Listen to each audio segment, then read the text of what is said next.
Friends Mahanadi அடுத்த வாரத்துக்கான prediction பார்த்துடலாம். இந்த மாதிரி ஃபஸ்ட்டான சிச்சுவேஷனில் காவேரி ப்ரெக்னென்ட் ஆனாங்கன்னா சீரியல் வேறு லெவலில் போகும். அண்ட் விஜய் காவேரியை யாராலையும் பிரிக்க முடியாது அப்படின்னு நினைக்கிறவங்க நம்ம வீடியோக்கு ஒரு லைக் பண்ணிக்கோங்க. விஜய் எவ்வளோக்கு எவ்வளோ ஹாப்பியாக இருந்தாரோ அவ்வளோக்கு எவ்வளோ நொந்தே போயிடுவார். அதை பார்த்துட்டு தாத்தா பாட்டினால் சகிச்சிக்கவே முடியாது. என்ன விஜய், நான் எவ்வளோ தூரம் சொல்லியிருக்கேன், உனக்கு எந்த சப்போர்ட்னாலும் என்கிட்ட கேளு, எங்கள் மான மரியாதையெல்லாம் எங்களுக்கு இப்போ பிரச்சனையே கிடையாது, உனக்கு எவ்வளோ தூரம் ஹெல்ப் பண்ண முடியுமோ நான் பண்ணுறேன், உன்னையும் காவேரியும் சேர்த்து வைக்க வேண்டியது என் பொறுப்பு அப்படின்ற மாதிரி தாத்தா சொல்ல விஜய் சொல்லுவார், தாத்தா அதுக்கு நான் பயங்கரமான மாஸ்டர் பிளான் போட்டிருக்கேன், காவேரி இந்த வீட்டிலேருந்து காலி பண்ண விடவே மாட்டேன், காவேரி சப்போஸ் இங்கேருந்து காலி பண்ணி கொடைக்கானல் போயிட்டாருன்னா கண்டிப்பாக என்னையும் காவேரியும் சேர்த்துக்கவே முடியாது. ஸோ நாங்கள் 2 பேரும் பெரியருக்கான முதல் ஸ்டெப்பு அதுவுன்னே நான் நினைக்கிறேன். அதனால் காவேரி இந்த படி தாண்ட நான் கண்டிப்பாக விடவே மாட்டேன். நம்ம வீட்டுக்குள்ளே இருக்கிற வரைக்கும் தான் காவேரி வந்துட்டு என்னோட நினைப்போடையே இருப்பாள். ஒருவேளை கொடைக்கானல் போயிட்டா கண்டிப்பாக அவன் மனசு மாறுறதுக்கான நிறைய வாய்ப்பு இருக்குது. அதுவும் போக அவங்க வீட்டில் எல்லாருமே எனக்கு எகெயின்ஸ்டாக இருக்காங்க. ஸோ அவங்க பேசுகிறதெல்லாம் கேட்டு கண்டிப்பாக வந்துட்டு காவேரி கூட தடுமாறதுக்கான வாய்ப்பு நிறையவே இருக்குது. இது எல்லாத்துக்குமே காரணம் நான் மட்டும்தான் தாத்தா. வெண்ணிலா ஒரு பக்கம், காவேரி ஒரு பக்கம், அது பத்தாத குறைக்கு இந்த கான்ட்ராக்ட் பிரச்சனை எல்லாமே வந்துட்டு அடுத்தடுத்து அடி மேலே அடி அவளுந்து என் லைஃபே இப்போ தலைகீழாக மாறி நிற்கிது. இதை எல்லாத்தையும் சரி பண்ண வேண்டியது என் பொறுப்பு தாத்தா. நான் பண்ண தப்ப நானே சரி பண்ணிடுறேன்.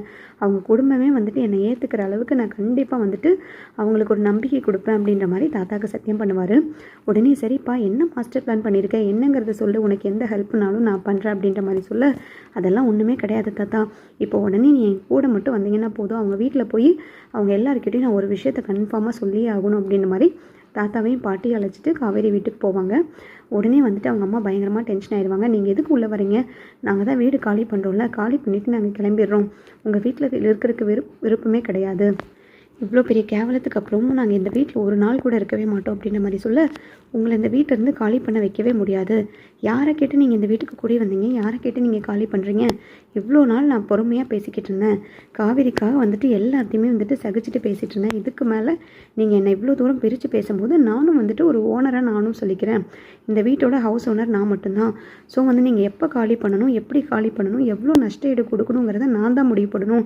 நீங்கள் பாட்டுக்கு திடீர்னு காலி பண்ணி போயிட்டீங்கன்னா இந்த வீட்டில் அடுத்தது யார் நாங்கள் குடி வைப்போம், நீங்கள் எந்த வீட்டுக்கு வாடகைக்கு போனாலும் சரி ஹவுஸ் ஓனர்கிட்ட கன்ஃபார்மாக அப்ரூவல் வாங்கிட்டு மட்டும்தான் வந்துட்டு வீட்டை விட்டு காலி பண்ண முடியும். ப்ரேயராக வந்துட்டு 3 மாதத்துக்கு முன்னாடியே ஹவுஸ் ஓனருக்கு வந்து இன்டிமேஷன் கொடுக்கணும். நீங்கள் சடனாக வந்துட்டு இப்படிலாம் காலி பண்ணி போகவே முடியாது.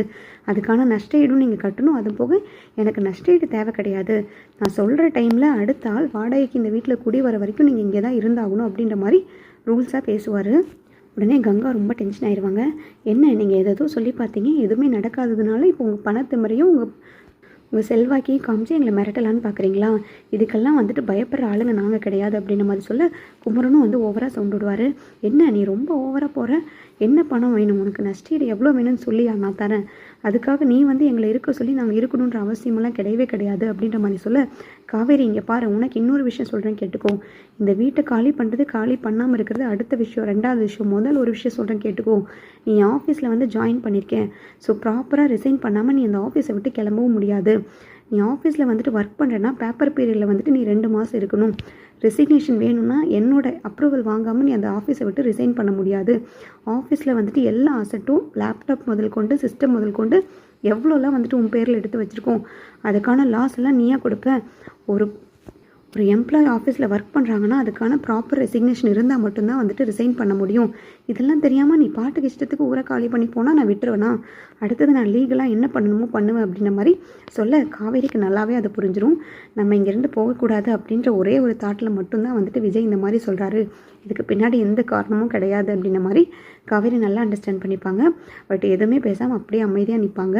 உடனே வந்துட்டு காவேரியோட அம்மா சொல்லுவாங்க, நாங்கள் இப்போ என்ன தான் பண்ணணும், நீ என்ன தான் ஏன் சொல்ல வர, ஏன் எங்களை நிம்மதியாக வாழ விட மாட்டேன், சாகவும் விட மாட்டியா, உனக்கு என்ன தான் பிரச்சனை, எங்கள் தலையெழுத்து இந்த மாதிரி ஊரை விட்டு ஊர் வந்து உங்ககிட்டலாம் வாங்கி கட்டணும், உங்ககிட்டலாம் அடிமையாக இப்படி ஒரு பொழப்பு பொழைக்கணும்னு எங்கள் தலையில் எழுதியிருக்கு, அதை யாரால் மாற்ற முடியும் அப்படின்ற மாதிரி கேட்டுட்டு உடனே தாத்தா சொல்லுவார், ஒன்றும் இல்லைம்மா, என் பேரை என்ன சொல்ல வரான்னா, உங்களுக்கு 3 மாதம் வரைக்கும் அவகாசம் இருக்குது, 3 மாதத்து வரைக்கும் இந்த வீட்டுக்கு வேறு யாராவது குடி வந்தால் நீங்கள் தாராளமாக காலி பண்ணிக்கலாம். அதுவும் போக காவேரியும் வந்துட்டு இவனோட ஆஃபீஸில் வந்துட்டு ஒரு எம்ப்ளாயாக ஒர்க் பண்ணிகிட்டு இருந்திருக்கா. ஸோ 2 மாதம் 3 மாதம் பீரியட் வந்துட்டு அவங்க நோட்டீஸ் பீரியடில் ஒர்க் பண்ணிவிட்டு அதுக்கப்புறம் தான் ப்ராப்பராக ரெசிக்னேஷன் பண்ண முடியும் அப்படின்ற மாதிரி சொல்கிறான். ஸோ அந்த 3 மாதத்து வரைக்கும் நீங்கள் எங்கேருந்தும் போகவே கூடாது, ஊரை காலி பண்ணி போகக்கூடாதுங்கிறது அவனோட ரூல்ஸு. இவ்வளோ நாள் அவனும் பொறுமையாக பேசிட்டு தானம்மா இருந்தான், நீங்கள் என்ன அவன் சொல்கிறத காது கொடுத்து கேட்டிங்களா, நீங்கள் பாட்டுக்கு வந்துட்டு பொறுமை இல்லாமல் நடந்துக்கிட்டீங்கள, அதனால தான் இப்படி ஒரு பேச்செல்லாம் வந்துட்டு அவங்ககிட்ட பேச வேண்டியதை கேட்க வேண்டியதாக ஆகிப்போச்சு. இப்படி அவன் பேசுகிறது ஆளே கிடையாது, இப்படி அவனை பேசுறதுக்கு தூண்டினதே நீங்கள் தாம்மா அப்படின்ற மாதிரி சொல்ல காவேரியோட அம்மா உடனே டென்ஷன் ஆயிடுவாங்க. நீங்கள் சொல்கிற அறிவுரையெல்லாம் கேட்குறதுக்கு எங்களுக்கு ஒன்றும் அவசியம் கிடையாதுங்க. நீங்கள் என்ன இப்போதைக்கு 3 மாதம் எங்களை இங்கே இருக்கணும்னு சொல்கிறீங்க, அவ்வளோதானே. இவ்வளோ நாள் அசிங்கப்பட்டுட்டோம், இவ்வளோ நாள் இருந்துட்டோம், 3 மாதம் தானே, நாங்கள் இருந்துட்டு போயிடுறோம் அப்படின்ற மாதிரி சொல்ல உடனே குமரன் ரொம்ப டென்ஷன் ஆவார். அத்தை நீங்கள் ஏன் அவங்க சொல்கிறதெல்லாம் கேட்டுட்ருக்கீங்க, அவங்களுக்கு எவ்வளோ நஷ்டஈடு வேணுமோ நம்ம கொடுத்துடலாம் அப்படின்ற மாதிரி சொல்ல அவங்க தான் தெளிவாக சொல்கிறாங்களே தம்பி, நஷ்டஈடெல்லாம் அவங்களுக்கு வேண்டாம், அவங்க சொல்கிறத நம்ம கேட்டு தான் ஆகணும்னு. நம்மளுக்கு எதுக்கு பிரச்சனை, நம்ம பொண்ணு வேறு அவங்க ஆஃபீஸில் ஒர்க் பண்ணியிருக்காள்ல, அவங்க சொல்கிறதும் நியாயமாக தான் இருக்குது. எந்த ஒரு ஆஃபீஸில் ஒர்க் பண்ணாலும் திடீர்னெல்லாம் வந்துட்டு ஆஃபீஸை விட்டு வெளியில் வந்துட முடியாதுல்ல, நானும் கேள்விப்பட்டிருக்கேன். என்னமோ போய் தொலைது, நம்ம இன்னும் ஒரு 2-3 மாதம் இங்கே இருந்துடலாம். உங்களுக்கும் வந்துட்டு இங்கே நிறையா வேலை இருக்குதுன்னு சொல்கிறீங்களா, ஷூட்டிங்லலாம் வந்துட்டு உடனே வெளியில் வர முடியாதுல்ல, அவங்கக்கிட்டையும் நீங்கள் எல்லாமே சொல்லி அங்கே அந்த பிரச்சனையும் முடிச்சிருங்க. நம்ம ஒரு 2-3 மாதம் மட்டும் இந்த ஊர்லேருந்து தொலைவோம், அதுக்கப்புறம் நம்ம கொடைக்கானலுக்கே போயிடலாம் அப்படின்ற மாதிரி அவங்களும் சொல்ல யோசிச்சு பார்ப்பாங்க. கங்காவும் குமரனும் கரெக்டு தான், அந்த அத்தை சொல்கிறதும் கரெக்டு தான், நம்ம இங்கே ஒரு 2 மாதத்துக்கு மட்டும் இருக்கலாம் அப்படின்ற மாதிரி சொல்ல விஜய் உடனுக்கு பயங்கரமாக சந்தோஷமாக இருக்கும். அப்பாடா எப்படியும் அவங்கள ஒத்துக்க வச்சுட்டோம், இனி கொஞ்சம் கொஞ்சமாக வந்துட்டு காவேரியை வந்துட்டு நம்ம வெளிக்கு கொண்டு வரது நம்மளோட வேலை. காவேரியை மட்டும் இல்லாமல் அவங்க குடும்பத்தையே வந்துட்டு எல்லாத்தையும் சரி பண்ணி என் மேலே ஒரு நம்பிக்கை வர வைக்க வேண்டியது என்னோட வேலை அப்படின்ற மாதிரி மனசுக்குள்ள நினச்சிட்டு வாங்க தாத்தா நம்ம கிளம்பலாம் அப்படின்ற மாதிரி ஒரு மாதிரி கோவமாக கிளம்பி போவார். உடனே வந்துட்டு காவேரி என்ன நினைப்பாங்கன்னா, இவ்வளோ வந்துட்டு ஆட்டிடியூட் காமிக்கிறாருல, இவரோட ரியல் கேரக்டரே இதுதான், இவ்வளோ நாள் வந்துட்டு சாதுவாக இருக்கிற மாதிரி என்கிட்ட ஆக்ட் பண்ணிகிட்டு இருந்திருக்காரு. நான் இவரை ஃபஸ்ட்டு நாள் பார்க்கும்போது எவ்வளோ ஆட்டிடியூட் இருந்தாரோ அந்த ஆட்டிடியூட் இவருக்கு திரும்பி வருது, நான் முக்கியமே கிடையாதுல்ல அப்படின்ற மாதிரி மனசுக்குள்ள நினச்சிட்டு உடனே உள்ளே போயிடுவாங்க.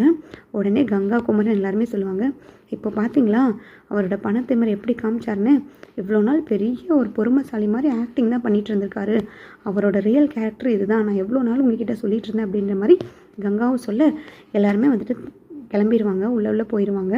அதுக்கப்புறம் பார்த்தீங்கன்னா தாத்தா போய் விஜய்கிட்ட சொல்லுவார், பேரா உங்ககிட்ட தான் நான் இதை எதிர்பார்க்கவே இல்லை விஜய், இவங்ககிட்ட இப்படி சொன்னதுனால தான் அவங்க வெளிக்கே வந்திருக்காங்க, இல்லைனா நீ சொல்கிறது கண்டிப்பாக அவங்கள கேட்டிருக்கவே மாட்டாங்க. காவேரி அழைச்சிட்டு அவங்க ஊருக்கே போயிருந்திருப்பாங்க, அதுக்கப்புறம் உன்னையும் காவேரி சேர்த்து வைக்கிறது பெரிய பாடாக இருந்திருக்கும். நீ பண்ணது 100க்கு 100 கரெக்டான விஷயந்தான், இதுக்கு மேலே நீ இந்தாம்பா எல்லாமே பார்த்துக்கணும், ஒவ்வொன்றும் யோசிச்சு பண்ணு, தயவுசெய்து வெண்ணிலா விஷயத்தில் ரொம்பவே கேர்ஃபுல்லாக இரு அப்படின்ற மாதிரி சொல்ல நான் உடனே வெண்ணிலாவை போய் பார்க்குறேன் தாத்தா அப்படின்ட்டு விஜய் வெண்ணிலாவை பார்க்க போவார். உடனே வெண்ணிலா சொல்லுவாங்க, என்னால் தான் உங்களுக்கு எல்லா பிரச்சனையும், நான் இந்த வீட்டை விட்டு போகிறேன் அப்படின்ற மாதிரி ஆக்ஷன்லேயே சொல்ல உடனே விஜய்க்கு ஒரு மாதிரி ரொம்ப கண்ணெல்லாம் கலங்கிரும். ஐயோ எல்லா கோபத்தையும் வெண்ணிலா மேலே காமிச்சதுனால தான் இவ்வளோ இந்த மாதிரி சுச்சுவேஷன்லேயே வெண்ணிலா இவ்வளோ ஃபீல் பண்ணுறான். வெண்ணிலாவை இந்த அளவுக்கு ஹர்ட் பண்ணியிருக்கவே கூடாது, நம்மளோட பர்சனலுக்காகவும் நம்மளோட சந்தோஷத்துக்காகவும் இப்படி ஒரு பேஷண்ட்டாக இருக்கிற பொண்ணை இவ்வளோ ஹர்ட் பண்ணியிருக்குமே அப்படின்ற மாதிரி நினச்சிட்டு ரொம்பவே ஃபீல் பண்ணுவார்.